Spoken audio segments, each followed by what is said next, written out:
Anasism lovers, okay, untuk kali ni I nak tunjuk macam mana nak buat look untuk Starlove palette pula. Okay, dalam Starlove palette ni ada 4 color, which is Comet, Star is Blind, Hailey and also Ultraviolet. Okay, sekarang ni I dah siap-siap pakai base apa segala. So I akan start dengan color Comet. Dekat crease.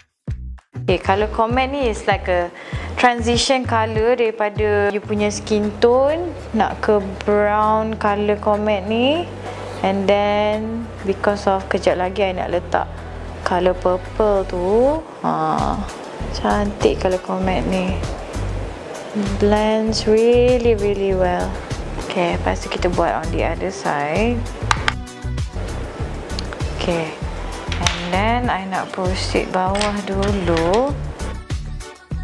So you dah nampak efek dia lain sikit, because dah letak dekat bawah mata.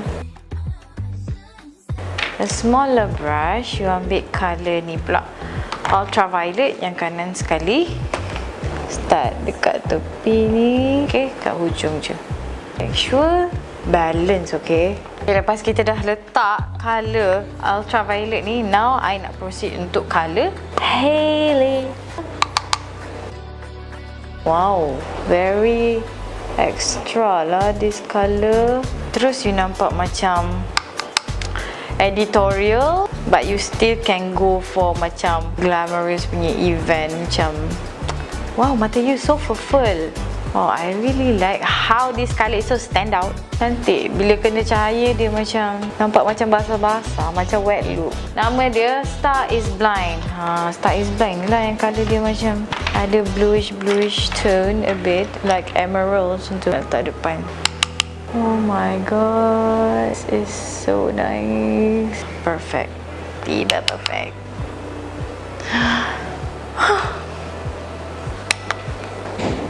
Cantik.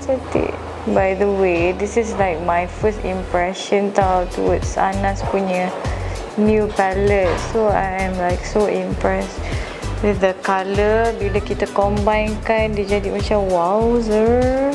I suka lah. Dia macam cantiknya. Tak tahu macam nak express I suka tu macam mana, but I really like it. I tak nak buat wing because I dah suka dah colour eyeshadow ni. So I nak orang concentrate je dekat colour eyeshadow ni. So I akan buat eyeliner macam halus je, just to define the shape of my eye. Now nak pakai mascara. Okay, untuk look ni I nak pakai blusher Love Rosé. Sebab dia macam purplish. Okay, sekarang kita nak pakai lip matte. Tajuk nama dia Amina. Okay, so kita dah siap look hari ni menggunakan palette Starlove. Jangan lupa dapatkan because colour dia very stand out and I really